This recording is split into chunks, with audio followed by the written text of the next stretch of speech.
চিত্রাঙ্গনা লেখিকা ইসরাত জাহান জেরিন পর্ব 11। আজকে বাসন না করতে পারলে আমি কিন্তু মদ খাওয়া ছেড়ে দেব প্রিয়তমা।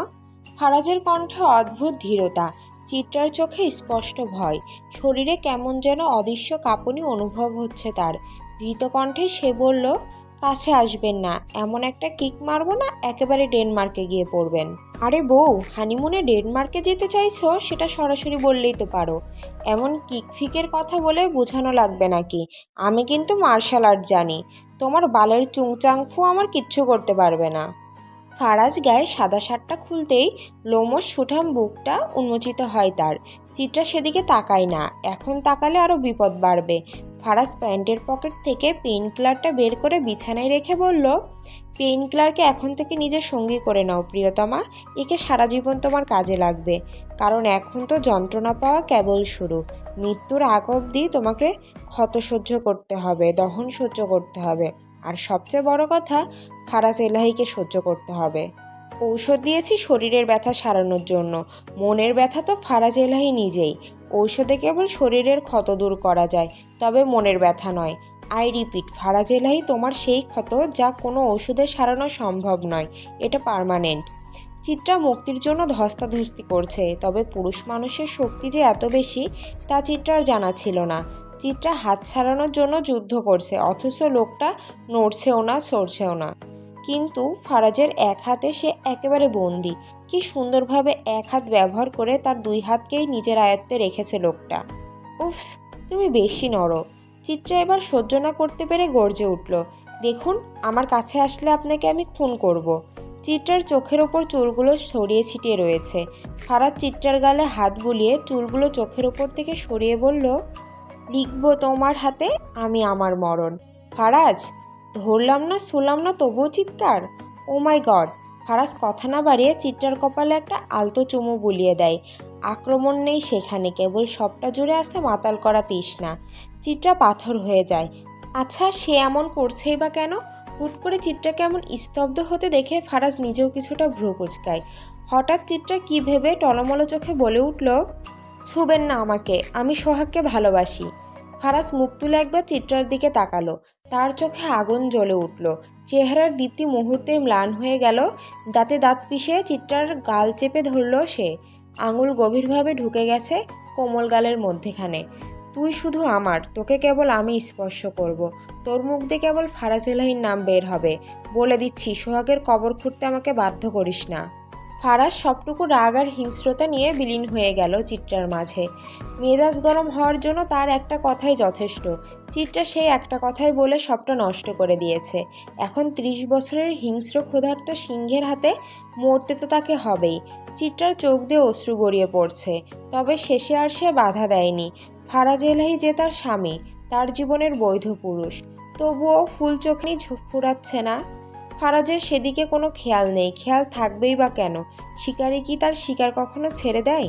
শিকারির মনে মায়া থাকতে নেই, মায়া থাকলে পেট চলবে কেমন করে? ট্রলারের মাঠের পাটাতনে বসে গরম চায়ের কাপে ঠোঁট ছোঁয়ালো সোহান। সরওয়ালা মালাই চা।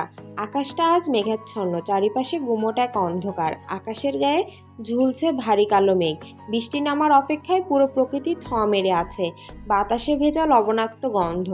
দুরন্ত হাওয়ায় সোহানের পাতলা চুলগুলো এলোমেলো হয়ে উঠছে। শরীরে সাদা ফতুয়া লুঙ্গি। উদ্ভাসিত চেহারার মাঝে লুকিয়ে আছে অদৃশ্য আলোড়ন। সোহানের চোখের মণি কুচকুচে কালো, সেখানে নিষ্ঠুরতার পাশাপাশি খানিকটা মায়াও বিদ্যমান। সোহান মনোযোগ দিয়ে চায়ের কাপ থেকে আঙুলের ডগায় শর্ট তুলে সুরুত করে মুখে পুরে দিল। তারপর সপসপ শব্দও তুলে খেতে লাগলো। খানিক সাদা তরল তার সিগারেটে ঝলসে যাওয়া ঠোঁটের দুধার ভেয়ে দরদর করে নেমে আসতে লাগলো। বিষয়টি সোহানের কাছে গ্রাহ্য পেল না। আবারও গ্লাসে আঙুল ডুবিয়ে শর্ট তুলে বিচ্ছিরি শব্দ করে খেতে লাগলো সে। দৃশ্যটা কেমন যেন গা ঘিনঘিনে। হাতের উল্টো পিঠে মুখ মুছে নিয়ে সেই হাত আবার জিভ দিয়ে চাটতে লাগলো সোহান।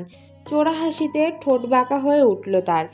চোখ দুটো সরু হয়ে এলো, যেন সামনে কাঁপতে থাকা লোকটার প্রতিটি ঢুকপুকানি, প্রতিটি শ্বাস সে গুনতে পারছে। সোহাগ গলা নামিয়ে শীতল কণ্ঠে বলল, মরণ রে, ভয় পাও না মিয়া? লোকটা ঢোক গিলে জুলফি বেয়ে নেমে আসা ঘামের স্রোতকে অগ্রাহ্য করে বলল, ভাই দেখেন, এসবে আমার কোনো দোষ নাই। এমন কিছু হইব তা আমার জানাও ছিল না। আমি কি এসব যাই না বুঝে আপনার শত্রুর লাগে জোড়া বানমু? এই চিনলেন আমারে ভাই?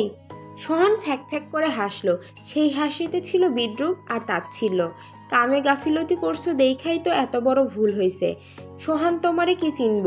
তুমি সোহানরা চিন্না রাখো। আমি ভুলের ক্ষমা করি না। ভুল কেন হইব? যাগো ভুল হয় তাগর দুনিয়ায় থাকার কোনো অধিকার নাই। ঠিক তখনই ইয়াসিন এসে সোহানের সামনে দাঁড়ালো। ছেলেটার চোখ মুখ উজ্জ্বল, আনন্দের ঝলক ফুটে উঠেছে তার চেহারায়। ভাই, কই আলা আল্লাহর বান্দা? সোহান আলসেভাবে তাকালো। মাইয়া একটা জোগাড় কইরা ফেলছি, মেলা সুন্দরী, সব চেক দিয়া লইছি। সোহান চায়ের কাপটা পাশে দাঁড়িয়ে থাকা আর একটা ছেলের হাতে তুলে দিল। উঠে গিয়ে হাত ধুয়ে লুঙ্গিতে মুছতে মুছতে বলল, যাক তাইলে তো হইছে।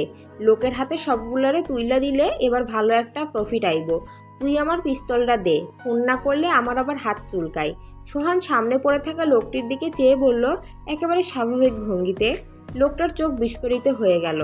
ঠোঁট কাঁপছে, মুখ বিবর্ণ, চোখের ভেতর জমাট বাঁধা আতঙ্ক। মৃত্যু ভয়। মৃত্যুকে ভয় পাওয়া উচিত, তবে সেটা কেবল আগ মৃত্যুর মুহূর্তে নয়, বরং বুঝ হওয়ার দিন থেকেই। রাত গভীর, অথচ মোহনার চোখে ঘুম নেই। বাইরে আকাশ অশান্ত। রোশান পাশেই ঘুমিয়ে, নগ্ন বুকে তার নিঃশ্বাসের ওঠানামা স্থির, নির্লিপ্ত। মোহনার নিঃশব্দতার শরীর ছুঁয়ে দেয়, আঙুল বুলাই বুকে জমানো ঘন পশমের মাঝে। রোশান আজকে আর কাজে যায়নি। শরীর তার ভালো লাগছিল না। রোশানের যে নারীদোষ খুব একটা আছে তাও নয়, তবে একেবারে যে নেই তাও বললে ভুল হবে। এই বাড়ির কোনো পুরুষ আবার ধোয়া তুলসী পাতা না। যাদের ছোট থেকেই শিখে আসা হচ্ছে নারী কেবল ভোগের পাত্র, তাদের থেকে শুদ্ধতা আশা করা যায়? তবে ফারাজ? থাক, তার কথা বলার প্রয়োজন নেই। আদৌ কি সে এলাহি বাড়ির কেউ? এলাহিদের রক্ত কি তার ধমনীর মধ্যে প্রবাহিত? আচ্ছা, মোহনা তো কম রূপবতী নয়, তবুও তার স্বামীর চোখ অন্য নারীর দেহ খোঁজে কেন? মোহনা একটা দীর্ঘ শ্বাস ছাড়ল। মনে মনে খুব করে বলল, যদি পুনর্জন্ম বলে কিছু থাকতো তবে আমি ফারাজের মতো কাউকেই চাইতাম জীবনসঙ্গী হিসেবে। বিয়ের 5 বছর হয়েছে, অথচ শূন্যকোলের ভার তার হৃদয়ে বেড়েই চলেছে। মা হতে ইচ্ছে করে, প্রতিবার যখন আশা জন্ম নেয় নিষ্ঠুর পরিহাসে তা নিভে যায়। যদি চাইলেই সব পাওয়া যেত তাহলে পৃথিবীতে এত দুঃখ অভাগা থাকতো না। মোহনা রোশানের হাত দুটোর দিকে একবার তাকায়। এই হাতে কত পাপ লিখা। এই পাপের কোনো অন্ত নেই। এই পাপ মৃত্যুর আগ পর্যন্ত এভাবেই চলবে। মোহনার আপন বলতে কেউ নেই, কেবল একটা অতীত আছে, কিন্তু সেই অতীত সে ভুলে গেছে। বেঁচে থাকতে হলে অতীত ভুলতে হয়। তবে তার একটা বান্ধবীও আছে, নাম নিশি, যার সঙ্গে বহুদিন কথা হয়নি। শেষবার একটা ইমেল করেছিল নিশি, মোহনা রিপ্লাই দিতে পারেনি। সেদিন রোশান রাগের বশে তার হাতের ফোনটা ভেঙে ফেলেছিল। সেই থেকে আর যোগাযোগ নেই। নিশির দুটো বাচ্চা আছে, পরিবার সহ নরসিংদী থাকে হয়তো। ইদানিং মেয়েটার সঙ্গে কথা বলতে ইচ্ছে হয়। মোহনা রোশানের বুক থেকে উঠে বারান্দায় গেল। বারান্দায় গিয়ে সিগারেটের প্যাকেট থেকে একটা সিগারেট বের করে ঠোঁটে চেপে ধরল মোহনা। প্রথম টানটা নিতেই ধোঁয়া মিশে গেল রাতের হাওয়ায়। সমাজের চোখে এটা পাপ, ঈশ্বরের দৃষ্টিতে শাস্তিযোগ্য অপরাধ। কিন্তু পুরুষ যদি নেশার দুঃখ ভুলতে পারে, তবে নারী কেন পারবে না? পুরুষের জন্য যা স্বাভাবিক, নারীর জন্য তা পাপ কেন? খোলা আকাশে বাতাসে কিছুক্ষণ দাঁড়িয়ে থাকলো সে। কোঁকড়ানো চুল পিঠ ছুঁয়ে আছে, নীল জর্জেট শাড়ির ভাঁজে ফর্সা শরীরের রেখাগুলো স্পষ্ট। হাতের সিগারেটটা ফেলে একটা দীর্ঘশ্বাস ছাড়ল সে। রুমে এসে আয়নার সামনে গিয়ে দাঁড়ালো। কপাল থেকে টিপটা খুলে আয়নার গায়ে সেটে দিল। তারপর ঠোঁটে গাঢ় মেরুন লিপস্টিক ছোঁয়ালো। আচ্ছা, কত তারিখ? ক্যালেন্ডারের পাতায় চোখ বুলিয়ে দেখল মোহনা। 23-3-2022। মোহনা বাঁকা হাসলো, তারপর দেরি না করে গোসলে চলে গেল। গোসলের আগে কেন জানি তার গাঢ় করে লিপস্টিক দিতে খুব ইচ্ছে করে বিধায় সে দেয়। নিজেকে আর কত বেঁধে রাখবে। রাত 2টা পেরিয়ে গেছে। বাইরে ঝড়ের দাপট প্রকৃতির অস্থির রাগ প্রকাশ করছে। উত্তরের জানালাটা খোলা, বাতাসের ঝাপটায় সেটি বারবার দেয়ালে আঘাত করে ঝনঝন শব্দ তুলছে। একটা কাঁপন ধরিয়ে দেওয়া অসহ্যকর শব্দ। ফারাজ উপুর হয়ে ঘুমিয়ে আছে। কালো ট্রাউজার পরা দেহটা শিথিল, নিঃশ্বাস ভারী। দুহাতে শক্ত করে জড়িয়ে রেখেছে কোলবালিশটাকে। রাতে কিছু না ধরলে তার ঘুম হয় না। এতকাল কোলবালিশ ধরেই ঘুমাতে হয়েছে। যদিও এখন একটা বিয়ে করেছে, তাও শান্তি নেই। এমন রোমান্টিক বৃষ্টিমুখর পরিবেশে তাকে কোলবালিশ জড়িয়েই ঘুমাতে হচ্ছে। অথচ মাথায় গোবর ঠাসা বউটা কিন্তু তার পাশেই শরীর গুটিয়ে শুয়ে আছে। ফারাজ নিজের খায়েশ মিটিয়ে আরামসে ঘুমাচ্ছে। একবার চিত্রাকে জিজ্ঞেস অবধি করেনি শরীরে কি খুব যন্ত্রণা হচ্ছে। কি নির্দয়! আবার দাবি করে সে নাকি ভালোবাসে। ভালোবাসার শব্দটাকে চিত্রার ইদানিং সবচেয়ে সস্তা বলে মনে হয়। সে যখন খুশি যাকে ভালোবাসে বলছে। কিন্তু তারা কি আদৌ জানে ভালোবাসার ডেফিনেশন কি? ভালোবাসা কি শুধুই দাবি নাকি দায়িত্বও? চিত্রার চোখে এক ফোঁটাও ঘুম নেই, শরীরে অসহ্য ব্যথা, যেন প্রতিটি পেশির মধ্যে কেউ সূক্ষ্ম ছুরি চালিয়ে দিয়েছে। তার উপর পুরো ঘরটা ঢেকে আছে নিশিম অন্ধকারে। মাঝে মাঝে বাস পড়ছে, তীব্র আলোর ঝলকানিতে কিছু মুহূর্তের জন্য চারপাশ দৃশ্যমান হচ্ছে, তারপর আবার সেই দমবন্ধ অন্ধকার। অন্ধকার সহ্য করতে পারে না চিত্রা, বরং বলা ভালো এটা তার জন্য ভয়াবহ এক দুঃস্বপ্নের মতো। রক্ত আর অন্ধকার, এই দুটো জিনিসে তার ভয়াবহ ফোবিয়া। রক্ত দেখলে তার দম বন্ধ হয়ে আসে, হাত পা ঠান্ডা হয়ে যায়। অন্ধকারে মনে হয় কেউ তাকে শ্বাসরোধ করে হত্যা করার চেষ্টা করছে। অথচ আজকের রাতটাই সে বন্দি ঠিক এই ভয়ের মাঝখানে। সে শুনেছে মৃত্যু যন্ত্রণা অসহনীয়, কিন্তু দুনিয়ার যন্ত্রণায় যদি এতটা অমানসিক হয়, তবে মৃত্যুর সময় কি ঘটে? মানুষ কিভাবে সেই যন্ত্রণা সহ্য করে? নাকি মৃত্যুর আগে শরীরের সমস্ত অনুভূতি স্তব্ধ হয়ে যায়? চিত্রা দম আটকে আসে, মনে হয় এই ঘন অন্ধকারের মধ্যেই সে হারিয়ে যাবে। কেউ জানবেও না, কেউ ফিরে তাকাবেও না। চিত্রা ধীরে ধীরে উঠে বসলো। অন্ধকারে কিছু স্পষ্ট নয়, কেবল জানালার ওপারে বয়ে যাওয়া অশুভ এক পরিবেশ চোখে ভাসছে চিত্রার। ঝমঝম বৃষ্টি পড়ছে, তার সঙ্গে মিশে আছে অচেনা ক্ষুধার্ত প্রাণীর ডাক। ঘর জুড়ে একটা থমথমে আতঙ্ক, ঠিক অলক্ষ্যে কারো উপস্থিতির মতো। ওয়াশরুমে যাওয়া দরকার, কিন্তু একা একা অন্ধকারে কি করে যাবে সে? সুবিশাল একটা রুম, ওয়াশরুমটা রুমের একেবারে শেষ দিকে। অন্ধকারে একা এতটা পথ কি করে যাবে, তাও এমন ভয়াবহ গা ছমছমে শ্বাসরুদ্ধকর একটা পরিস্থিতিতে? ঘুমন্ত ফারাজের দিকে চিত্রা একবার চাইলো। কি শান্তির ঘুম ঘুমাচ্ছে সে। মনে হচ্ছে যুদ্ধজয়ী কোনো সৈনিক তার সৌজ দেখে নিশ্চিন্তে ঘুমোচ্ছে। চিত্রার কি তাকে ডেকে তুলে সাহায্য চাওয়া উচিত? না না, নিজেকে লোকটার সামনে এতটা অসহায় বানালে চলবে না। চিত্রার বেডসাইড টেবিল থেকে ফারাজের ফোনটা হাতে তুলে নেয়। লক করা। লক না খুলতে পারলে ফ্ল্যাশলাইট অন করা সম্ভব নয়, তবে ফোনের স্ক্রিনে থাকা মৃদু আলো ওয়াশরুমে যাওয়ার জন্য যথেষ্ট। ব্যথায় জর্জরিত শরীর নিয়ে চিত্রা উঠে ওয়াশরুমে গেল। ওয়াশরুম থেকে বের হওয়ার পর হঠাৎ সে থমকে দাঁড়ায়। শব্দ, কানে একটা শব্দ ঠেকছে। চিত্রা আরেকটু ভালো করে খেয়াল করলো, নুপুরের ঝনঝনানি ভেসে আসছে, খুব ক্ষীণ সেই শব্দ। চিত্রার রক্ত হিম হয়ে আসে। এত রাতে এই নিস্তব্ধতার মধ্যে নুপুরের শব্দ? চিত্রার মনে হুট করে কৌতূহল জাগলো। কৌতূহল তার শরীরের ভেতর একটা বিষের মতো ছড়িয়ে পড়লো। শরীরের শাড়ি ঠিকঠাক করে হাতের ফোনটা নিয়ে রুম থেকে এক পা দুপা করে বেরিয়ে এলো। যাওয়ার আগে নিঃশব্দে পেছন ফিরে ফারাজকে একবার দেখলো। না, লোকটা আসলেই গভীর ঘুমে মগ্ন। নুপুরের শব্দ বাড়ছে, বৃষ্টির শব্দের মধ্যেও স্পষ্ট শোনা যাচ্ছে ঝনঝনানি। শ্বাস বাড়ি হয়ে আসে চিত্রার। কৌতূহল তাকে টেনে নিয়ে যাচ্ছে, যেভাবে আলোয় পতঙ্গ এগিয়ে যায় মৃত্যুর দিকে। সারা বাড়িতে মৃদুবাতি জ্বলছে। চিত্রার এখন কিছুতেই ভয় হচ্ছে না, তবে ভীষণ কৌতূহল হচ্ছে। কৌতূহল জিনিসটাও নেশার মতো খারাপ, খুব বাজে। চিত্রা এক পা দুপা করে হাঁটা শুরু করে। নিচের অন্দরমহলের দিকে একবার তাকায় সে, তারপর আবার দোতলার করিডোরের দিকে। ফারিয়া বলেছিল দোতলায় 3টা রুম, 3 ভাইয়ের 3টা। ফারাজেরটা একেবারে শেষ প্রান্তে, বাকি দুটো পাশাপাশি। তবে শব্দ তার দোতলার কোনো রুম থেকে আসছে না। চিত্রা শব্দের পেছনে হাঁটতে হাঁটতে চোখ গেল দোতলায় অবস্থিত সিঁড়ির দিকে। এই সিঁড়ি সরাসরি 3তলায় চলে গিয়েছে। তবে এখন পর্যন্ত চিত্রা সেখানে যাওয়া হয়নি। ফারিয়া কোথায় কোন রুম আছে সকালে চিত্রাকে জানিয়েছিল, তবে 3তলার বিষয়ে কিছু জানায়নি, এমনকি বলেওনি। তাই চিত্রাও কিছু আর জিজ্ঞেস করেনি। তবে চিত্রার কেন জানি মনে হচ্ছে শব্দটা 3তলা থেকে আসছে।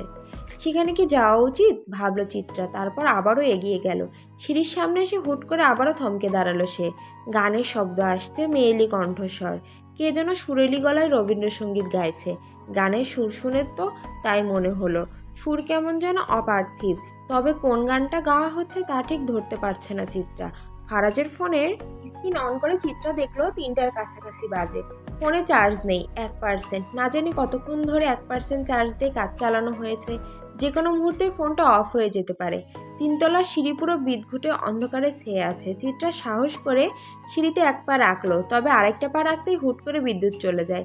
চারিদিকে মুহূর্তে অতল অমানিসায় ছেয়ে গেছে, যেন কেউ একটা অহিকায় চাদর টেনে ঢেকে দিয়েছে বাড়িটিকে। চিত্রার নিঃশ্বাস আটকে আসে। মনে হয় কেউ তার ঠিক পেছনে দাঁড়িয়ে নিঃশ্বাস ফেলছে, তার গলার শীতল আঙুল ছুঁয়ে দিচ্ছে। এই অন্ধকারে কেউ কি তাকে চুপি চুপি অনুসরণ করছে? কেউ কি তার কানের কাছে এসে ফিসফিসিয়ে বলছে ফিরে তাকাবে না। ভয়ে হাতের ফোন চালু করতে গিয়ে দেখে ফোনটা বন্ধ হয়ে গেছে। এখন চিৎকার করলেও তো কেউ রুম থেকে বের হবে না। চারপাশ নিস্তব্ধ। না, নিস্তব্ধ না, নুপুরে ঝনঝনানি গানের সুর। এখন মনে হচ্ছে শব্দটা তার দিকে এগিয়ে আসছে। চিত্রার সত্যি শরীর কাঁপছে। বাইরে হুটহাট বজ্রপাত হচ্ছে। ভালো মানের বৃষ্টি পড়ছে। আগের তুলনায় বৃষ্টি কয়েকগুণ বেড়ে গিয়েছে। এমন চিৎকার করলেও তো কেউ তার গলা শুনতে পাবে না। হঠাৎ শীতল একটা হাত তার কাঁধে স্পর্শ করলো। চিত্রা ভয়ে চিৎকার করে উঠল। ভয়ে সে ঝাঁকি খায়। জ্ঞান হারানোর আগে শেষবারের মতো তার চোখে এক ঝলক দৃশ্য ভেসে আসে। গভীর অন্ধকারের ভেতর দিয়ে দৃষ্টি আটকে যায় একটা মোমের ক্ষীণ আলোতে। তারপর কেবল অস্পষ্টভাবে গলা থেকে বেরোয়, আপনি।